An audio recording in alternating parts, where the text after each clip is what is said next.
Hey everybody.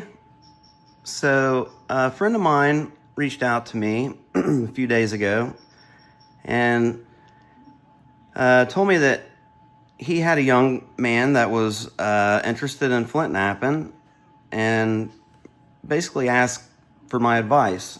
And I said, well, instead of trying to tell you this stuff in a message, I'll just go ahead and do a do a video on my YouTube channel, and because I'm sure there's other people that'll can benefit from this as well. So I've just written a few things down off the top of my head that I could think of that I could maybe talk about a little bit.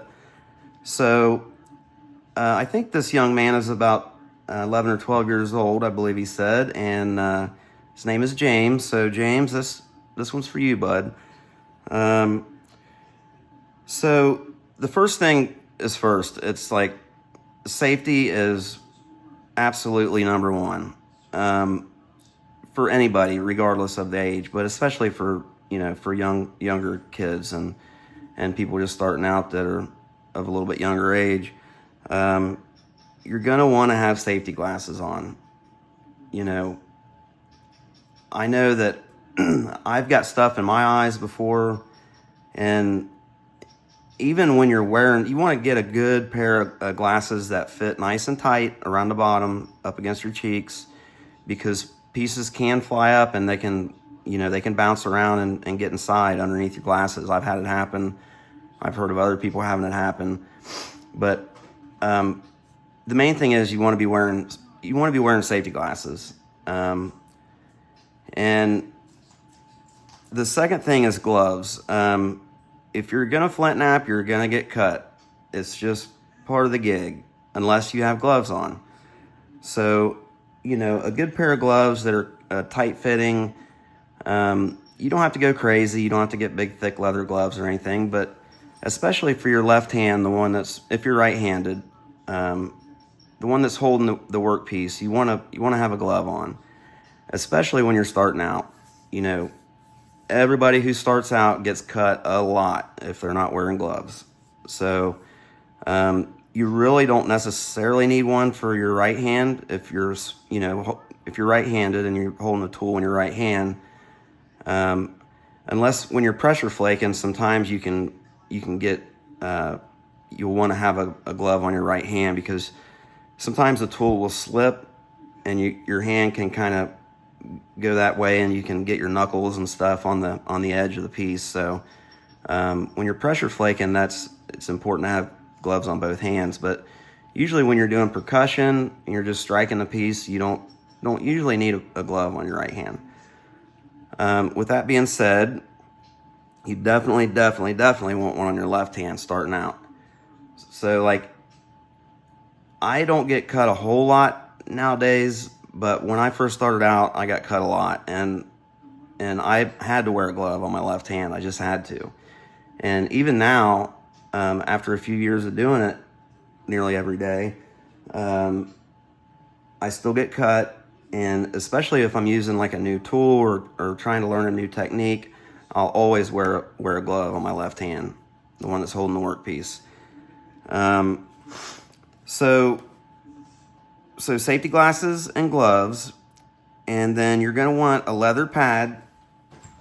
You can pick up this thicker leather at like Hobby Lobby, I think sells it, or maybe like a fabric stores or something like that. But I know Hobby Lobby carries these leather remnants and stuff that you can get, or you can go online to some of the websites and stuff that I'm going to mention a little bit later for supplies and buy this thicker leather too. But you're going to want leather for your legs. So the deal is most people knap one of two ways or both ways.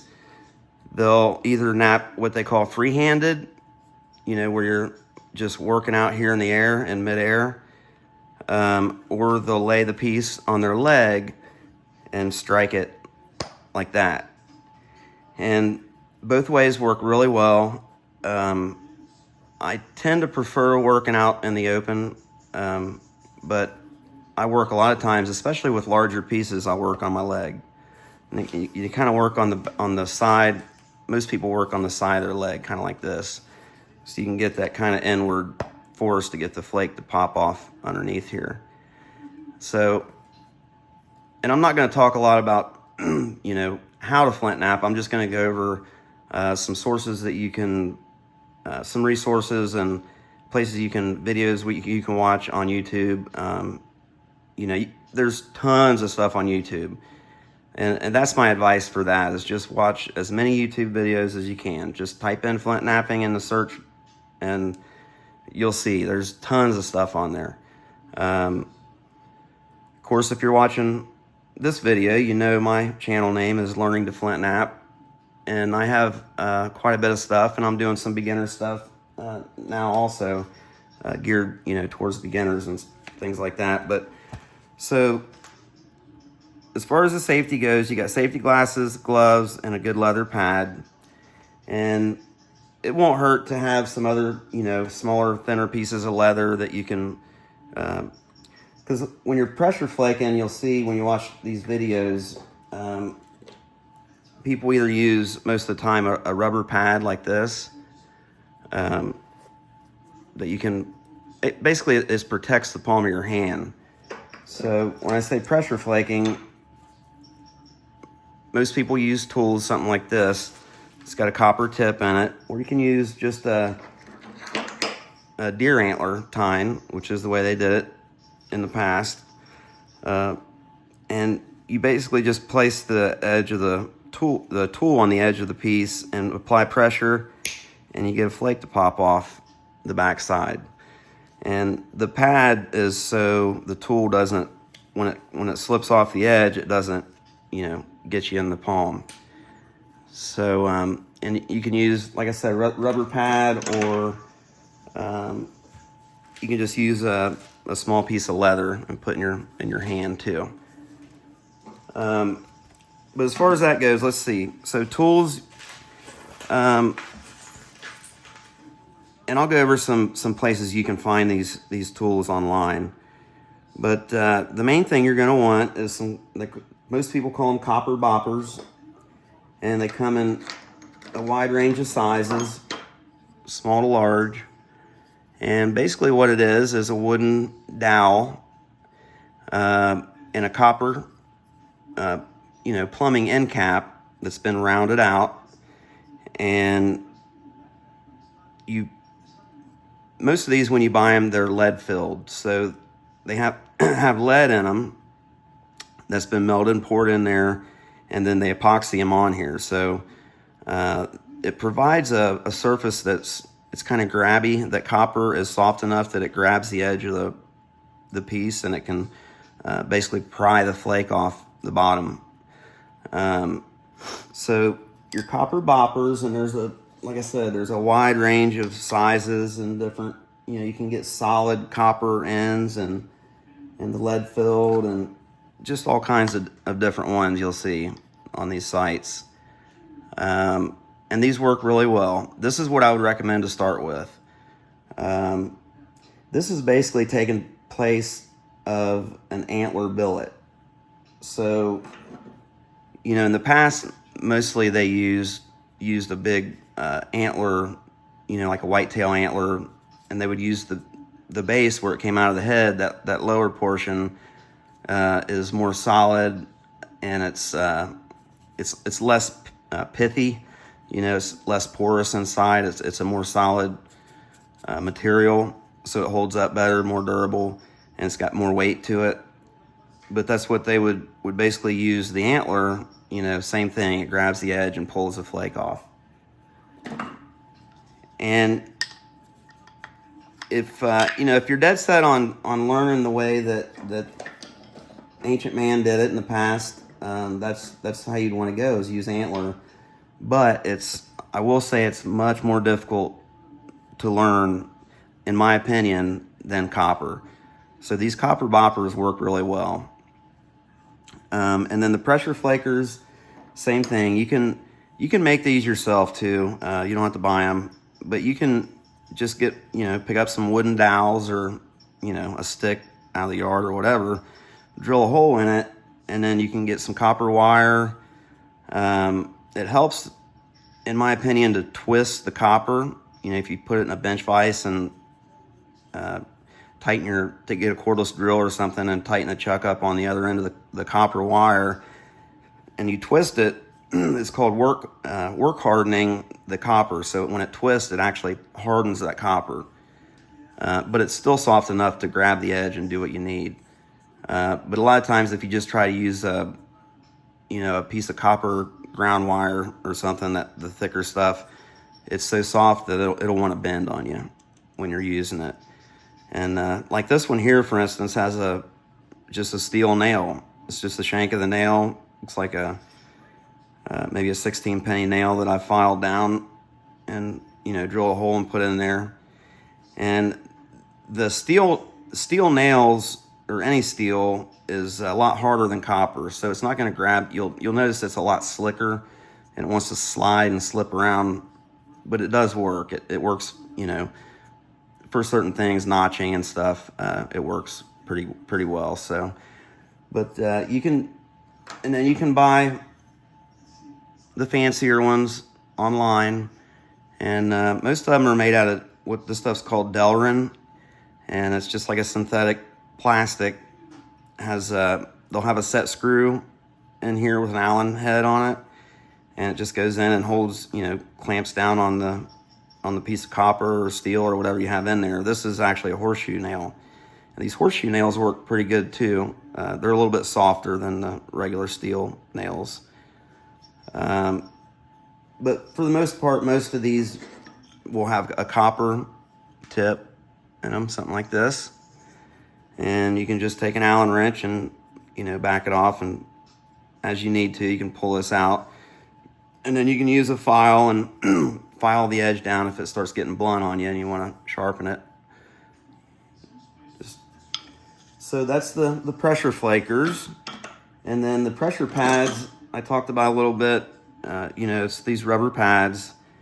You'll see all these tools listed, but these are basically the three things that you'll need to get started. So get you some copper boppers, whether you make them or buy them. Pressure flakers, whether it be the store-bought ones or an antler tine, and your pressure pads, or a piece of leather works as well for that. So, and then a leather pad for your leg. As far as materials go, I would recommend starting out with some sort of chert or flint. When you see it advertised and it says heat treated, that means it's been basically cooked.